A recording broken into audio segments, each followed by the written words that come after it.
Congratulations. It sounds good to me. All right, let's hit it. Elevation Nation, tonight on the podcast, we have A.G. Liber, a new friend of the podcast. Shout out Noah Schiff for the connection.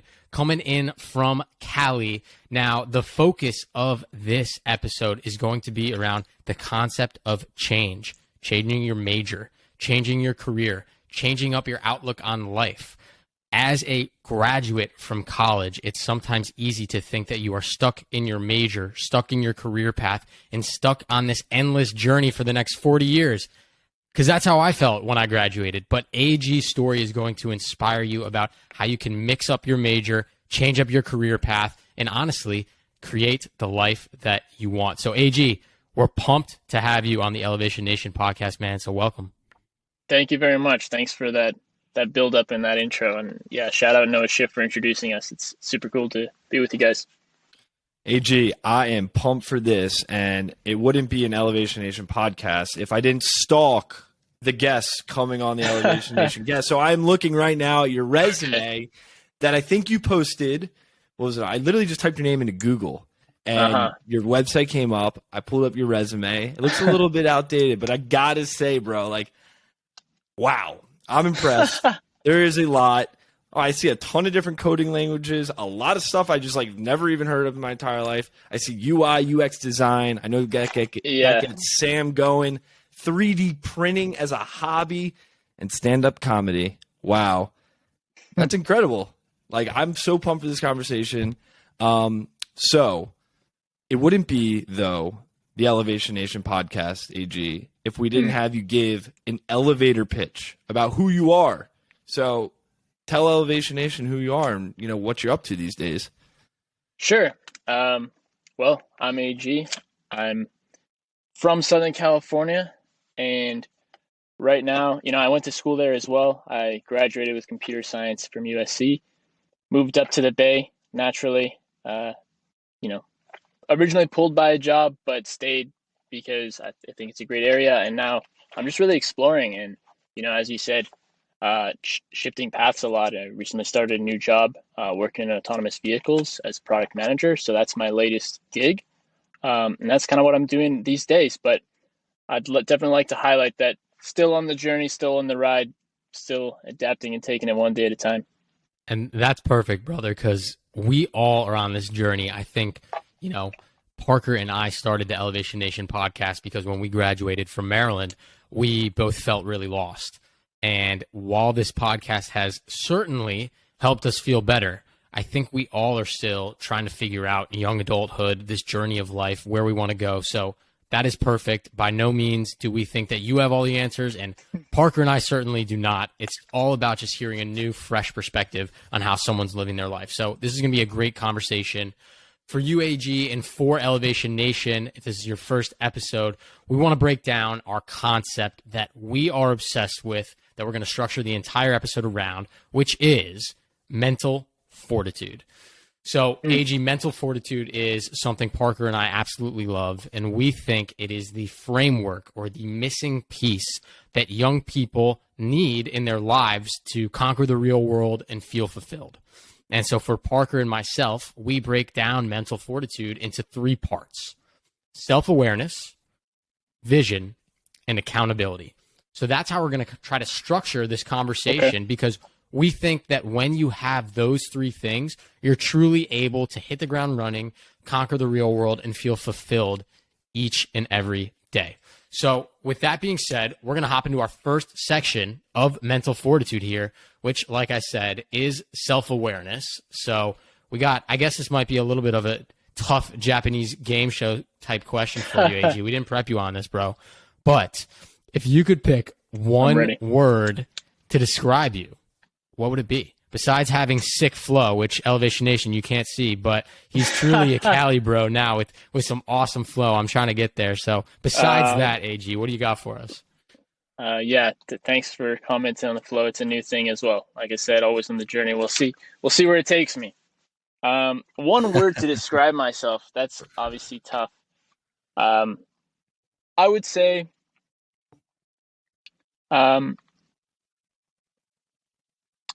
I would say that perhaps one word most likely I would like to describe myself as, perhaps this is a bit hopeful, but is resilient. And I think that's definitely in line with what you guys are discussing about mental fortitude.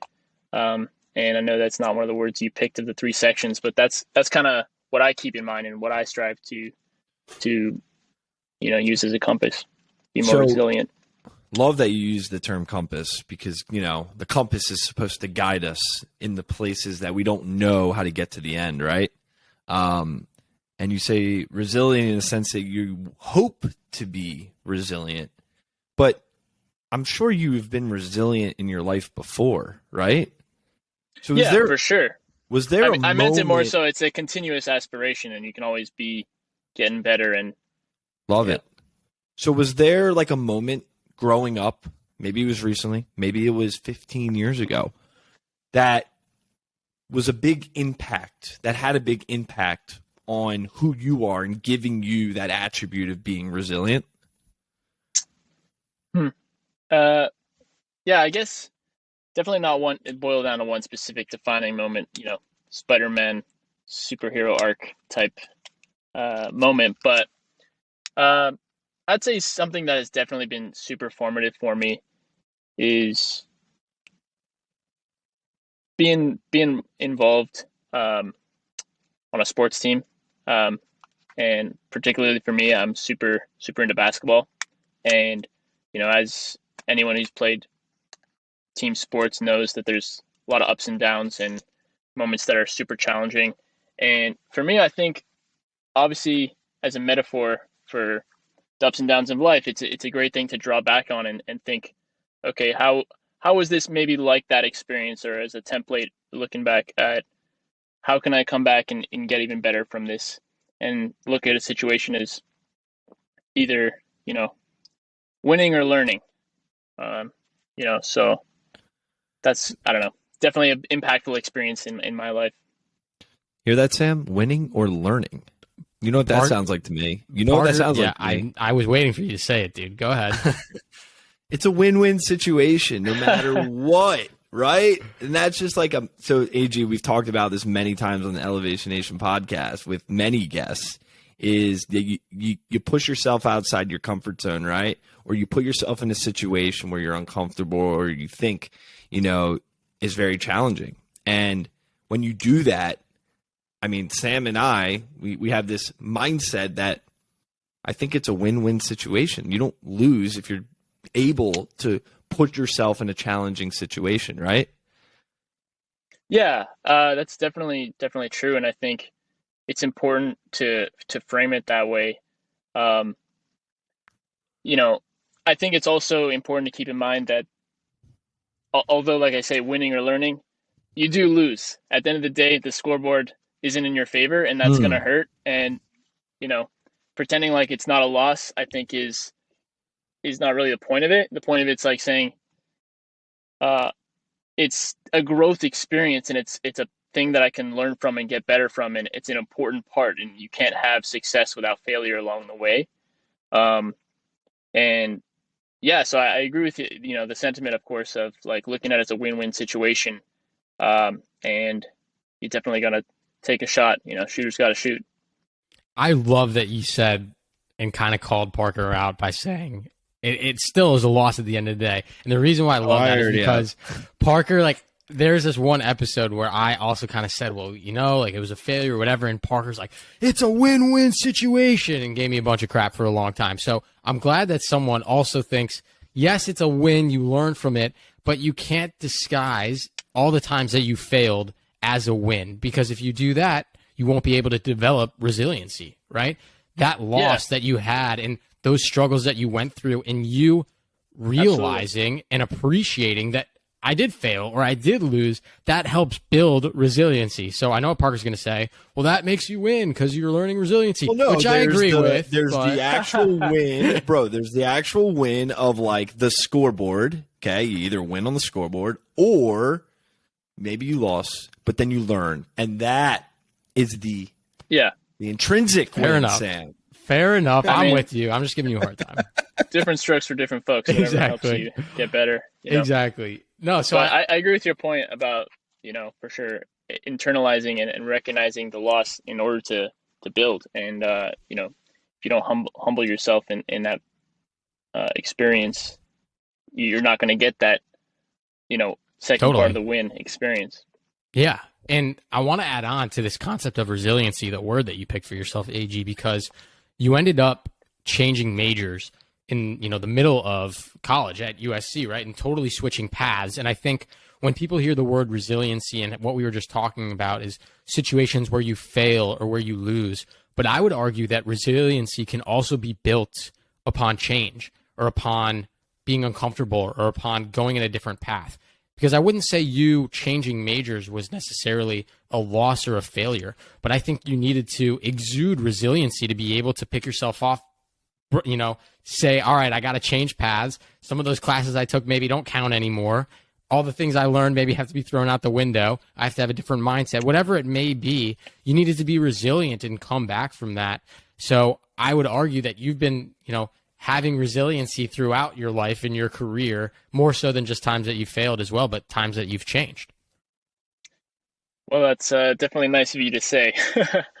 Yeah, that's very flattering. I think that is definitely a valid way of looking at it.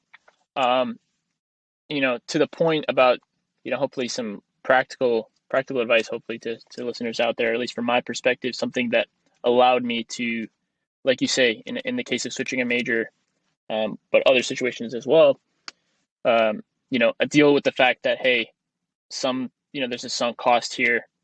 I took some classes perhaps that are now not considered going forward credits wise.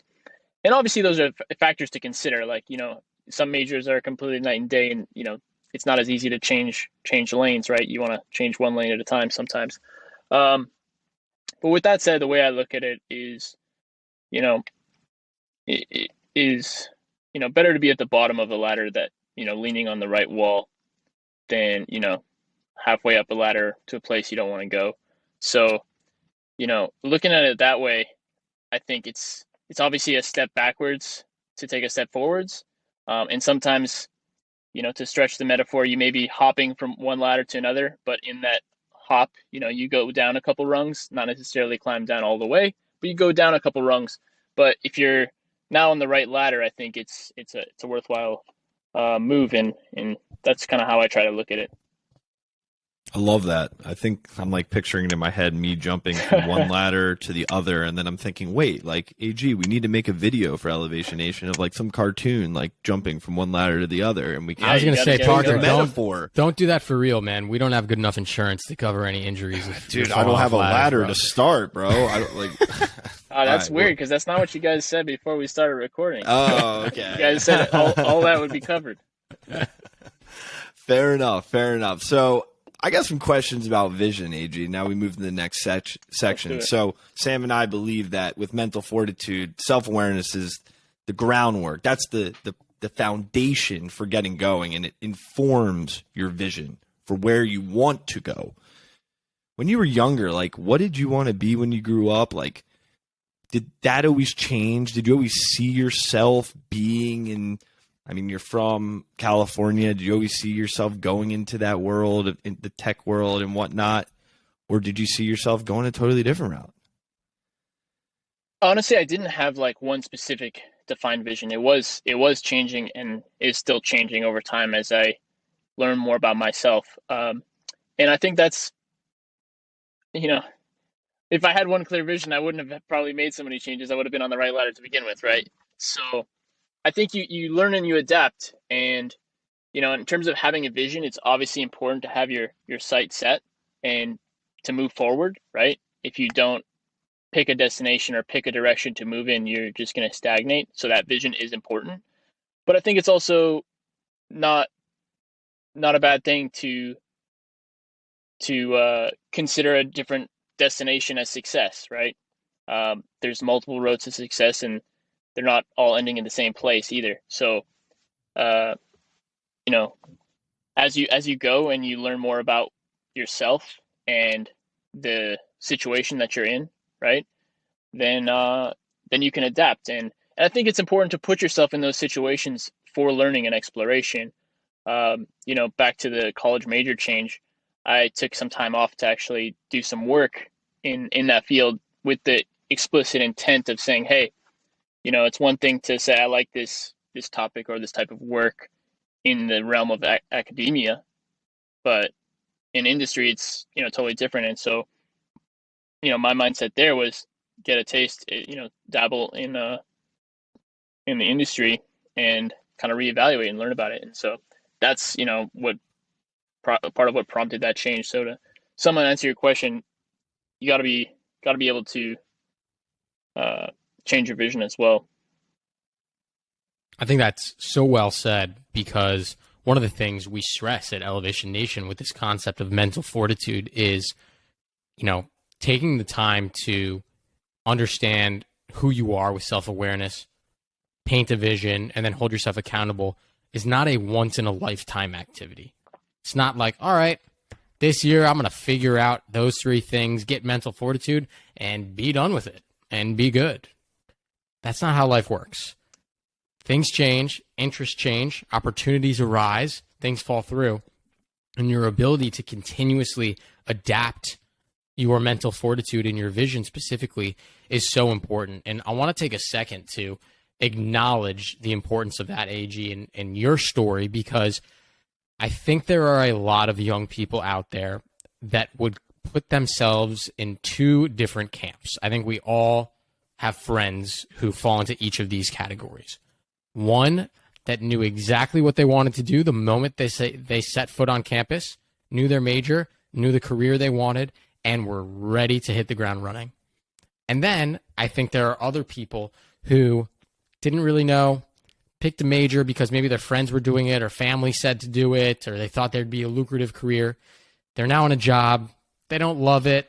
There's a ladder to the top, but they don't really feel inspired by it, and they feel stuck. And I think there are pros and cons to both those camps, but having the self-awareness to understand which bucket am I in, and is that truly aligned to who I am with your self-awareness and the vision that I want is really important. And knowing that it's never too late to change that vision. And I think you're a testament to that, with which we'll get into in a minute, you being at Visa, then you going to start your own thing and be an entrepreneur, which I love. And now you being in the autonomous vehicle space, doing product management in the startup world, right? Like, it's never too late to change paths. And I think, unfortunately, for some people in both of those camps, they either have said they wanted to do this since they were a little kid, got their major around it, and even though they don't love it, are like, I guess I got to do this. Like, I've said it since I was 12. Or there's the kids in the other camp that are like, I have no idea where I even want to go, so I'm just going to sit here comfortably and coast until I figure it out in 5, 10, 15 years. Sam, I think it's like, I've been thinking about this a lot. And it's interesting because, like, we talk about that idea a lot, but I always think about, like, what we value in our 20s. Like, I feel like a lot of people, they value certain things, and maybe the job is just not one of those things that they prioritize in the things they value. Maybe they prioritize hanging with friends or playing golf or watching TV more than they value their job.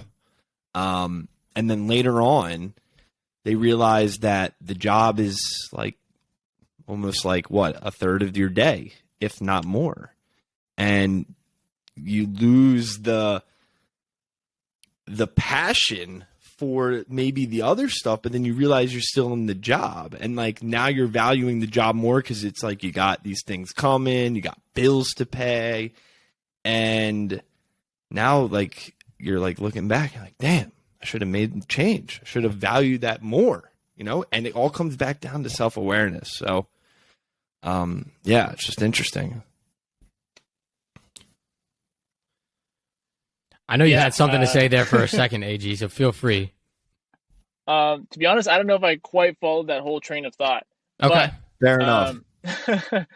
But I hear you what you're saying about self-awareness, and I think that's the theme of the section here. So, yeah, identifying where you're at and, reevaluating, take an honest look at, the man in the mirror and saying, hey, do you want to make a change? and what would that look like? What would that require of me? It's obviously super super important. In terms of, you know, in terms of, Sam, what you were talking about of having different buckets and people getting stuck or feeling stuck, um, either thinking that they had a clear vision and following that all the way, and then it's being, uh, demystified that it's not really something that they were interested in all along, but they committed to it, or someone who's never really entirely sure, explored, and didn't pan out so far as they'd like. Um, I think in both of those scenarios, uh, I think the key thing to do is keep doing and keep going. Not necessarily in the same direction, but somewhere, right? If the direction you're moving in is not where you want to go, or you're stagnating, try something different, right? So if that's in one case, someone who's stuck in a career which is not what they thought or what they ultimately find fulfilling, I think it's more productive to consider a few options and try one than to just, sit and wonder what you'd like. Because until you try, you really don't know. I think taste testing is the best way for what you find, you know, Yeah. delicious in life, I guess you could say. Someone's ready for dinner, I think. Yeah, that's about that time. But no, AG, I love that because, and I want to bring it back quickly to your quote that you had earlier, which I absolutely love with the ladders, is like, if you're on a ladder and you know you can't change right now, you're not positive it's for you, climb up that ladder, work as hard to figure out, grow, learn, explore in that ladder. You might as well work hard at it and then jump to another ladder when you find out that maybe that ladder's not for you. But what's not acceptable or what's not great for most people is saying, I'm not sure what's at the top of this ladder, if I'm going to like it. So instead of me exploring and trying to climb to the top and see what's up there, I'm just going to hang out in the middle of the rungs here and just, coast, right? Like that is kind of, I think what you're saying is just climb, learn, grow, explore that ladder as much as you can, figure out if that's the vision for you. And if not, do the same thing on the next ladder. Yeah, I mean, yeah, definitely keep climbing, I guess, is the takeaway there.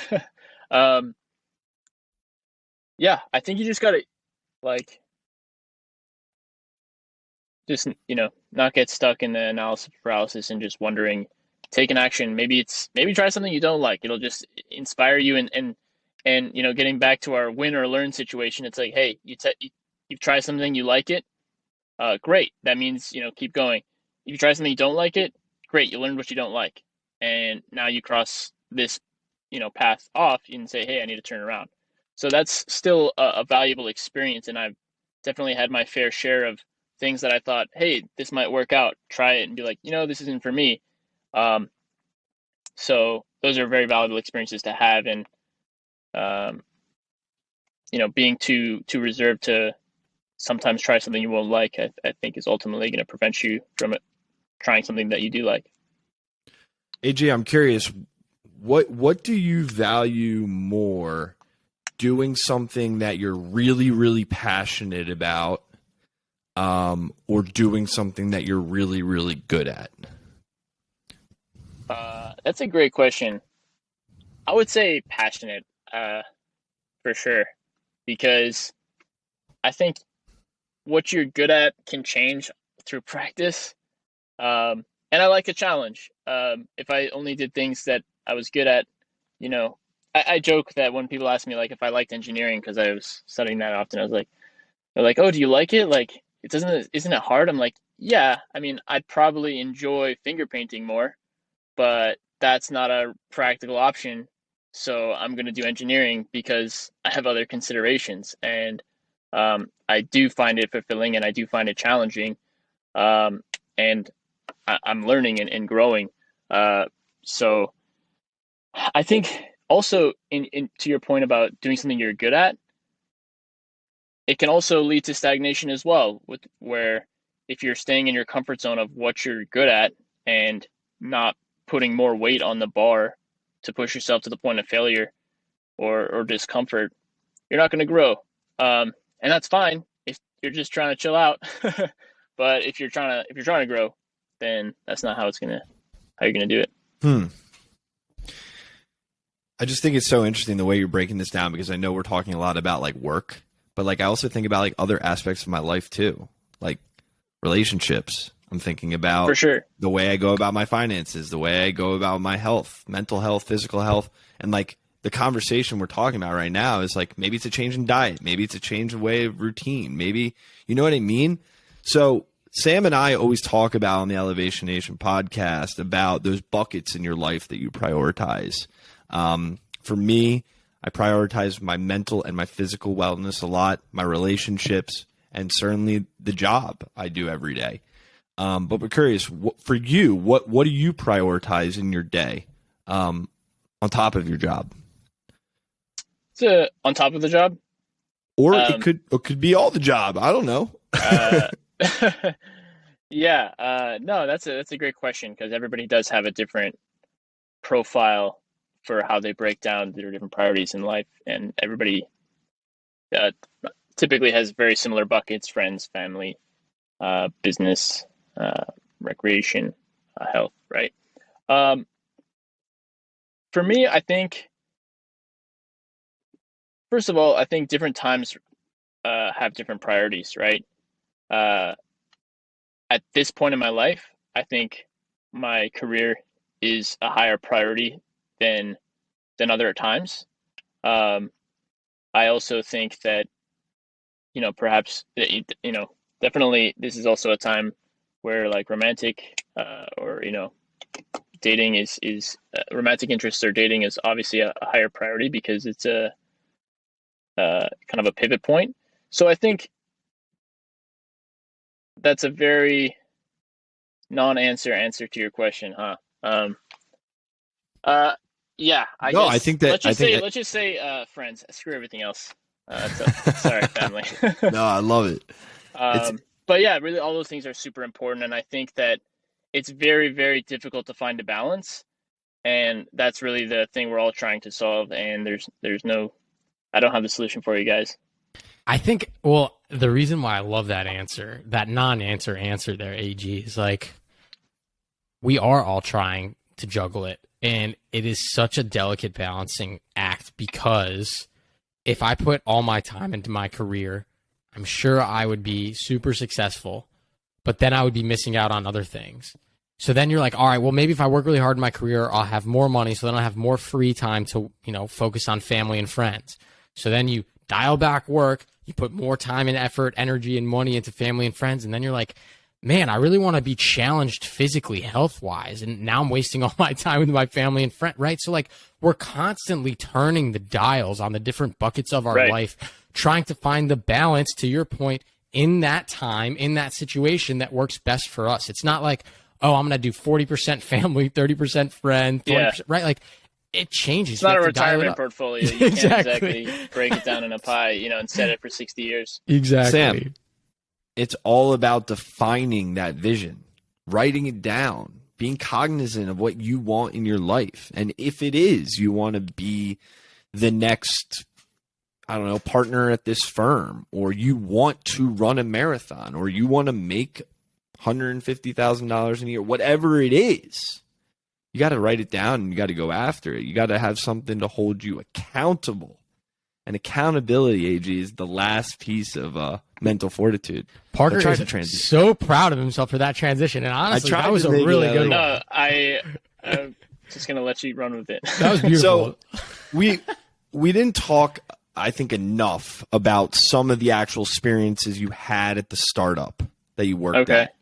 Could you walk Elevation Nation through like what you were doing? What was the startup? Sure. And I think that's going to help tee up our conversation on accountability. We'd like an oral version of your LinkedIn, please. An oral version of the LinkedIn. There's some videos. Videos. Click on follow the website, agliber.com. Huh? There we go. Plug it. We'll send a link in the podcast description. I think I posted the bloopers for like the Y Combinator submission. So I don't know if you guys saw that, but That's awesome. I love it. yeah. So about the company, about the startup. Uh, so yeah. So first of all, I'd like to start at the beginning where how did I have this motivation? Why did I quit my job to pursue this risky business? And I think for me, what I was after one of the huge priorities, and again, I use this as a litmus test or as a compass, circling back to what we were talking about earlier, of where I want to go is learning. How am I learning what I want to learn at the rate that I want to learn it, right? So that's why I ended up quitting the job. And again, I think this is a time wise, time in life consideration, because right now making a sacrifice, perhaps financially, for the sake of learning or experiences, is a worthwhile trade-off in my perspective, in my opinion. And yeah, everything is a trade-off. So, but back to the business. Yeah, so I really wanted to work on something that I felt I had more creative agency over, and that I felt connected to the mission. Something that was very important to me in my career is being connected to the mission, and it's why I'm very happy to be at Nuro working on autonomous vehicles. Is I feel very strongly that I'm working towards something that I think is going to change the world. So when I quit my job as a software engineer at Visa, I left to pursue my own venture and work on Banqdrop, was what it's called, bank with a Q. And the idea behind this was to make a financial system which is more transparent and more accountable and modern and dynamic. So in short, it made it easier for groups and small organizations to collect and share money in a transparent and social way. So I like to use an analogy. If you think about Venmo as like a peer-to-peer transfer, kind of like sending money as a text message, Banqdrop was more like a group chat experience. So a different social dynamic and a lot more collaborative. That was one of the key features as well, as like transparency and collaboration. And so one of the key motivators also for that was, personal experience in life. It's a funny story. By beginner's luck, I ended up winning, March Madness in 2019. First time actually, entering a bracket. It was like 50 plus people, but ended up winning. And what you laughing about something? I'm just like beginner's luck. Yeah, I've been doing that since I was like freaking 6 years old. Listen, tell it to Kyle Guy for making those 3 free throws. But anyways, so what ended up happening was I felt like I got shortchanged with the prize money, and it was like upsetting because I was like, just a mismanagement here and a lack of transparency. Like this was a pool fund where we should all been able to see and access the money. It wasn't, really shouldn't really have been held by someone in particular. And this was one of many experiences, but I think the easiest one for me to brag about. So with Banqdrop, it allowed for people in groups to dynamically and instantly create a bucket or a pool that they can share with friends and manage money in a collaborative a collaborative way. So that was kind of the initial conception behind it. And it started off with a good group of friends who were also looking to work on our project. And it started off, us, as a part-time thing. And I was the only one foolish enough to quit my day job. But yeah, so that's kind of the idea behind it. And in sum, I worked on it for about like a year and a half to 2 years before like starting at Nuro. And the way I look at it, getting back to our success, failure, win, lose thing, is I look at it as I successfully failed a startup, or successfully flopped a startup, or whatever you want to call it, because although the business is not, going forward and I'm back in the corporate life, like I definitely consider it a successful experience for myself as a person, as an employee of the company, because of how much I learned, how much I gained, and where it's gotten me. So that's that experience. That takes a lot of mental fortitude, if you ask me. Like, to quit your job, not knowing where you're getting your next paycheck from, hopefully from your own company, Right. as well as believe so much in a mission and an idea that you're going to go out and try to make it happen. And Right. Sam and I respect that because we're living it too with Elevation Nation. Obviously, we haven't quit our jobs, but just the fact that If you don't need to, don't do it. yeah, I mean, just the fact that you're able to do it, but then now you're sitting on the other side and you're like reflecting on that time. And I'm sure you look back and you're like, wow, like there's so many wins and gains that I've had out of that experience where, you know, maybe it was a failed startup, but I'm pretty sure you don't think of it really that way in any way, shape, or form. I mean, like I said, I look at it as I successfully flopped the startup. I look at it as I've failed further than I've ever failed before. And that's really kind of the metric which I measure myself by, right? Like if you even you're lifting weights and you do a PR personal record, but that last rep doesn't get up, you push yourself to failure, right? But ultimately you push yourself to failure further than ever before. And so I look at it as a personal record for myself in the entrepreneurial realm, and I look at it as a successful learning experience for sure. That's the trite way of putting it. But and to tie that back, I think AG to this third, bucket of mental fortitude, which is accountability. By you going and starting Banqdrop, you were able to hold yourself accountable to your dream, your vision of trying to follow through on something close to home, a mission that you felt proud of, right? And now you're continuing to hold yourself accountable to that vision of being proud of your work, with all of your autonomous product management skills that you're helping to make the world a safer, better place for people who are driving and getting from point A to point B, right? And accountability is not always a checklist or a Kanban board or a roadmap or a Gantt chart, right? Accountability can sometimes just be like going after it. You're my accountability, man. You're just thanks. Yeah, I guess so. Right. So I just wanted to highlight. I feel like I should ask that of your intern, by the way, your new intern. Yeah, right. See if you're really holding by that.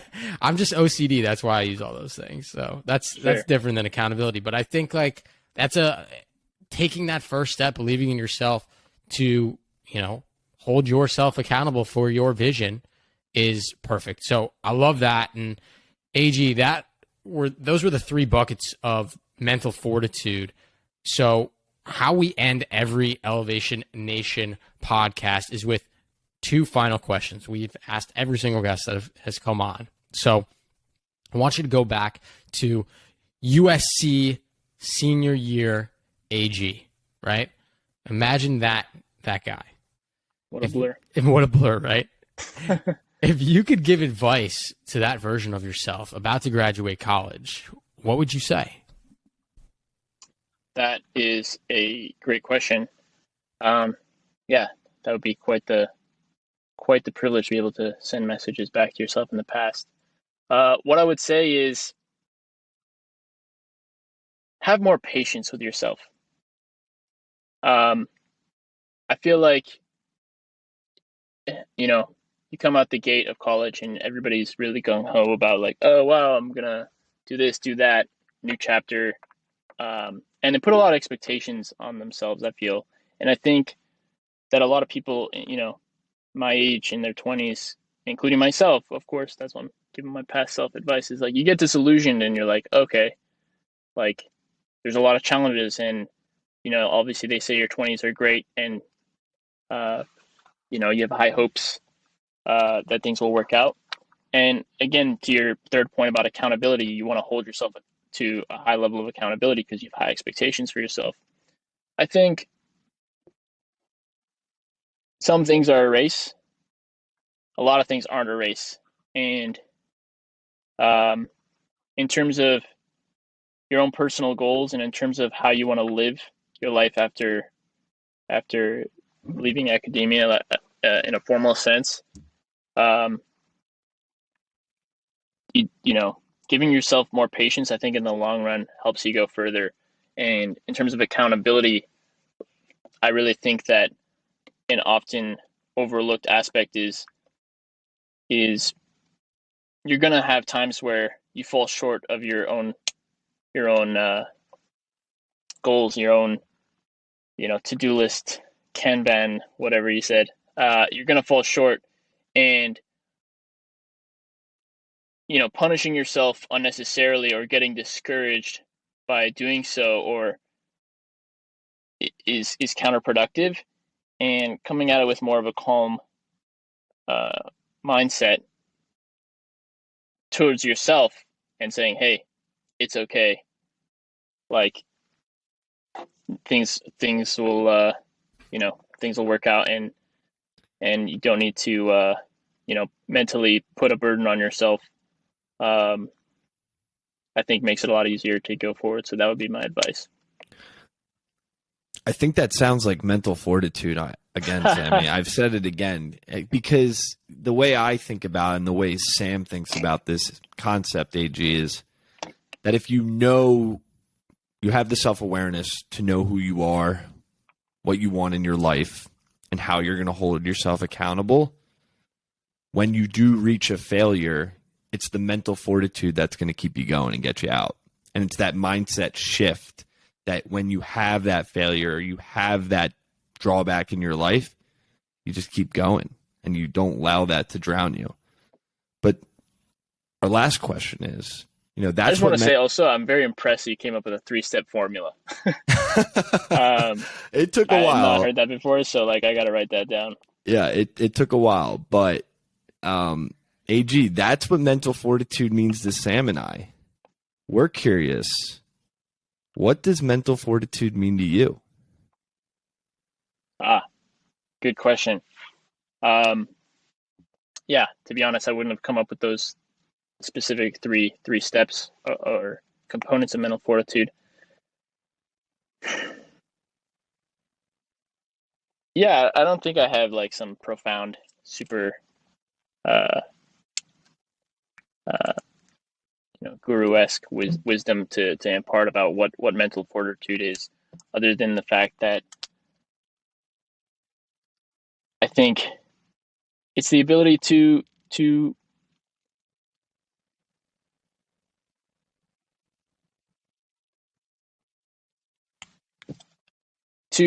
deal with issues that come your way and the loads that come your way, just physical strength, right? I look at it liken it to exactly the same thing. Is what defines physical strength? It's okay, well, how much can you lift, right? And in terms of mental fortitude, it's not as clear or comparable, right? Because we're all in different situations, and it's not as obvious to say, how much weight you're lifting, and nobody really knows how much everybody else is lifting. But I think mental resilience or mental fortitude is really about how much you can, mentally lift and getting stronger from it. And it's, some of the things I'm most proud of and impressed by are those failures in my life, because it's wow, those are the points where I got over it. It's easy to cruise through successfully and playing an easy video game and just plow through the levels and think you're great, but or just get killed and have to respawn and you get to do it again. Right. Yeah, I mean that's why it's a video game, not yeah, exactly. Because in a video game it's designed so that you don't really need a lot of mental fortitude to keep going. It's designed so that you have just the right amount that it's enticing enough for you to get to that next level. But in life, it doesn't seem to be designed that way, at least in my experience. The levels aren't so addictive as much as they may quite break you down to the point where you're not necessarily playing the game anymore or continuing in the direction you wanted to. So yeah, mental fortitude, I think, is how much you can endure and continue to persist through, and resilience. Some would argue, AG, that it's not so much levels in life, but ladders. A wise man once told me that. So Yeah, I'm who definitely not told the you that? first to invent the ladder metaphor, but for those who haven't heard it, I'm glad it's new. No, that is beautiful. I obviously love it. I think, you might not think your story is inspiring, but I can tell you certainly you've inspired Parker and myself and Elevation Nation as well. There are a lot of young people out there that are lost, confused, not sure the ladder that they want to take, and they might be feeling stuck on that middle rung. But your story and your words of wisdom are going to help them climb to the top and maybe even jump to a new ladder. So, AG, so appreciative of your time, so appreciative that Noah connected us. You are going to change the world and do amazing things. So thank you so much for joining Parker and myself on the podcast this evening. Thank you so very much for having me. It's really been a pleasure, and hopefully I've grown from this conversation. Hell yeah, man. I mean, it's been an amazing conversation. And Sam, he is going to change the world, but I think he already is changing the world. I mean, with what you're doing with like autonomous vehicles, I looked at the website. It was dope. Like I was like playing around all the like the videos and whatnot, and like looking around, and it's just like really, really cool. And I'm like, it's all damn, marketing. It's all a show, dude. I know, but You can't see the mental fortitude. I'm not saying I don't got mental me. fortitude, but I'm saying you can't see it. Fair enough. As I'm just waiting for the day that my pizza gets delivered in Manhattan by this random robot that is just driving down the road. That would be super cool. I'm sure it's soon enough, right? You know a lot better than me. Just around the corner. It's on the way. It's just from California. Ooh, so it's gonna take just a minute. around the corner. We'll leave it at that. Maybe that could be the next episode title. We'll see. Love it. That was beautiful. AG, thank you again. Elevation Nation. Until next week. Peace. Yo, what'd you think, man?